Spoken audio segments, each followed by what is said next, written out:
In this video, we're going to learn how to operate the 50 caliber machine gun in the OH-58 Delta Kiowa Warrior from Polychop.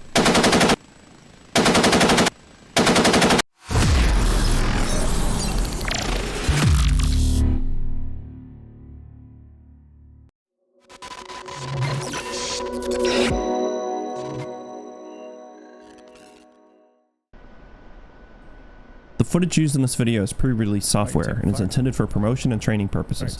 Its visual and audio qualities may not represent the final product.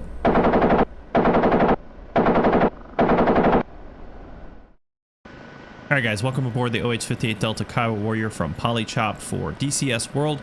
And we're going to get into talking about the 50 cal, specifically the M3P 50 caliber machine gun that is always mounted on the left side of the aircraft. I've heard different stories as to during early testing mounting it over on the right side. One of the things that interferes with that is refueling of the aircraft. If we look out here on the aircraft, we can see that little red circle right there. That is the refuel port.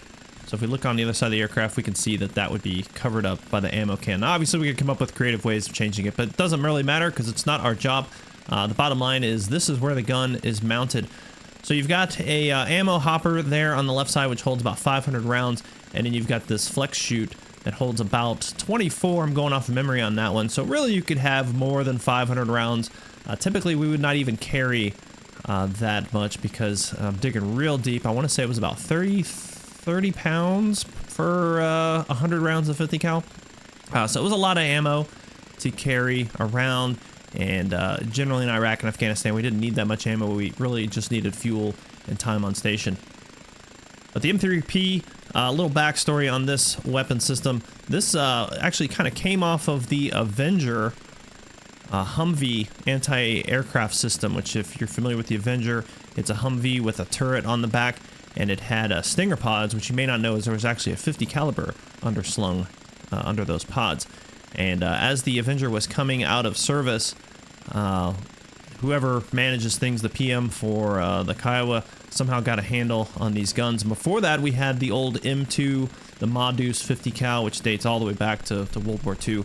Not a reliable gun in this scenario. It had to have this weird cage built around it, and it was a pain to work on. They were not very reliable. Instead, we got these M3Ps, which were very easy to mount and very easy to replace. So for instance, if we were having gun problems, we could go into the FARP. The FARP kids could just remove, I want to say it was only like 2 bolts.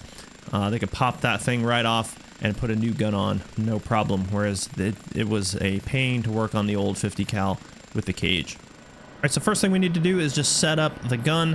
What I'm going to do is bring the master arm to standby. That's going to power the weapon system, but it's not actually arming the gun. And if we look over to the right here, we've got the recock and safe for the gun. So we do have to arm the gun and safe the gun, all that stuff.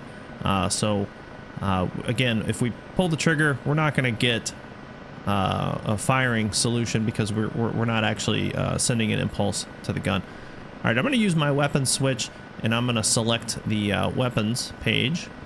All right, so just up on my weapon select right here on my Cyclic, and it's going to bring us to this page where we can interact with our weapon systems, change things. And the only thing we really need to care about is rounds enter. So we've defaulted with a full gun, 500 rounds, but if we wanted to change that, we could just select that, we could hit clear, and we could type in what we want. I'm just going to put 500 back in there, hit enter, and we've got 500 rounds. Gun reticle offset, this has to do with using the mass-mounted sight as a sight. You can actually bring up the MMS. There's symbology you can shoot off it. I can tell you I never, not once in the close to 2,000 hours that I flew a Kiowa in real life, ever shot the gun off that, and maybe less than a handful of times shot rockets that way, particularly shooting multi-purpose submunition rockets, but never with the gun. But you can have the reticle offset, and this is based off of mounting the gun. There were different ways of sort of mounting the gun.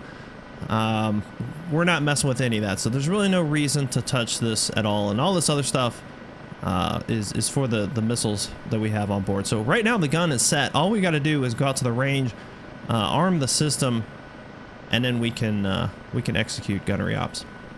All right, before we go head out to the range, last thing we need to do is make sure we've got our weapon select switch mapped here on the Cyclic. Easy way to remember this is we're just going to choose which side our weapon system is on. So in this case, our 50 cal's on the left side, so we're going to go weapon select switch left, and that's going to bring up our page for the 50 cal, so we call that paging on.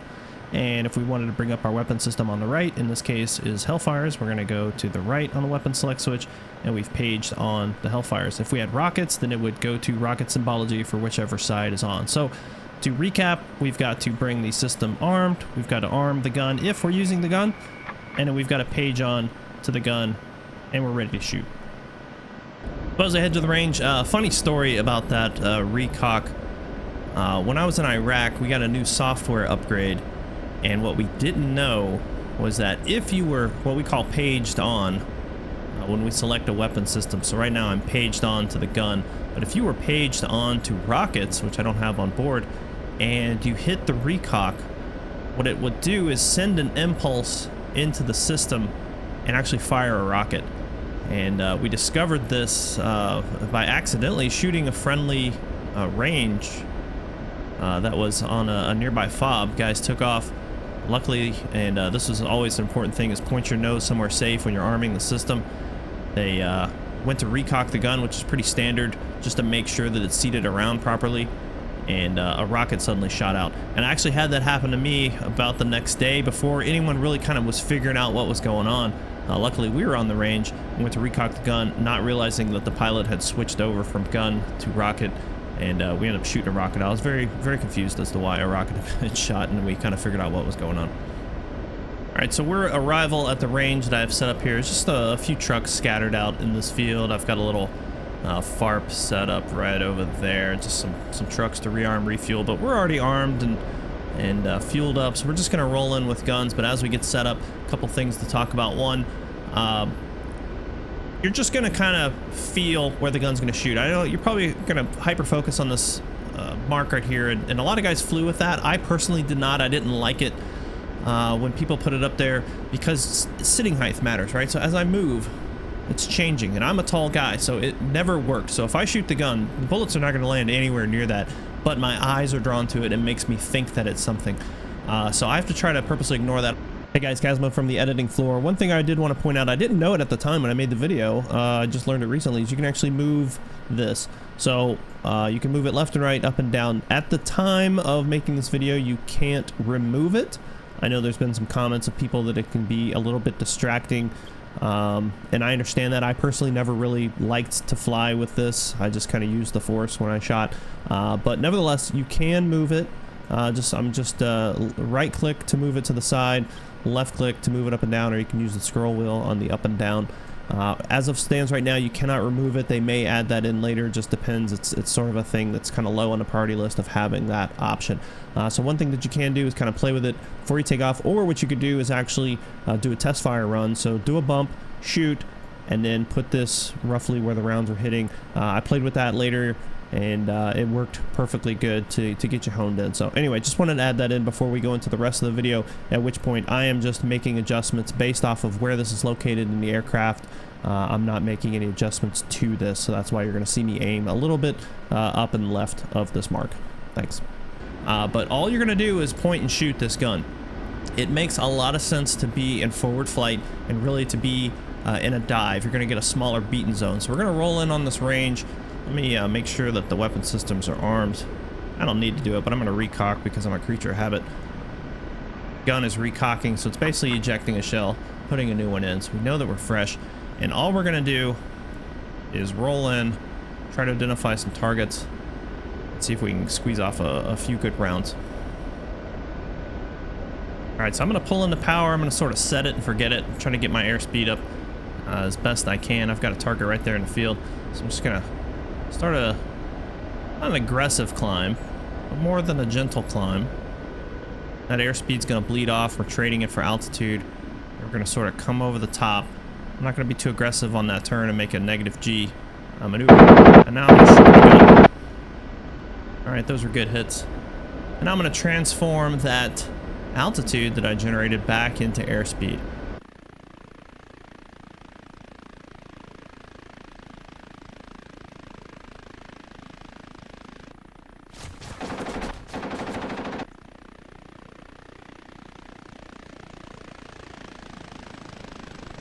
So this is what we call the bump. You might hear it called a close combat attack or a close combat engagement. But to a Kiowa guy, this is the bump. And this is the first shot I've done today, so I'm pretty excited that we actually nailed the target. But you can see that I did not put my little grease pencil marker on the target, but I sort of put it down and to the right. Now my next shot will probably suck, but that's okay. We're going to roll in the same thing. We're just going to keep our speed up, all right? I'm not doing this aggressive turn. I've talked about this in other videos with other aircraft. We want to keep a nice gentle rate of turn so we can keep our speed up. And nice, beautiful explosion. I've got a target a little bit further out there.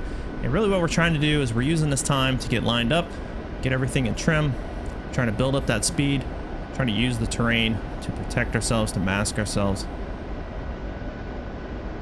And same deal, we're going to climb.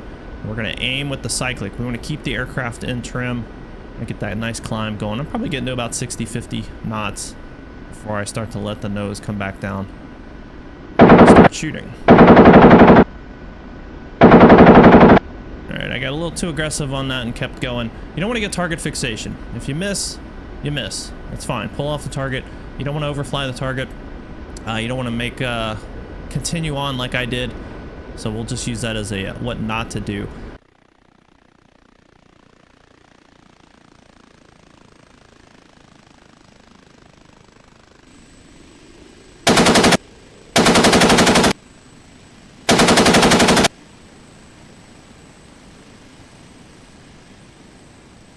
But you see that once you get those first shots off, that's your ranging shot.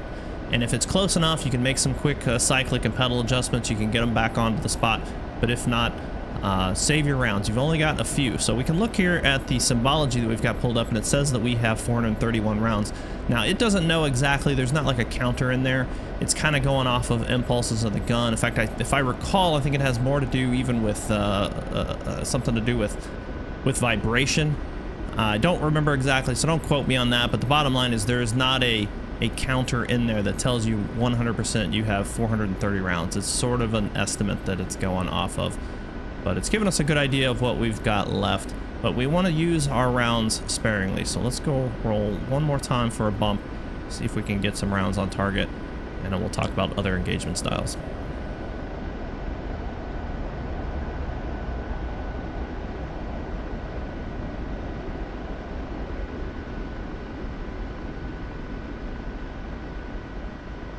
Now, the steeper you come in, the little bit easier it's going to be.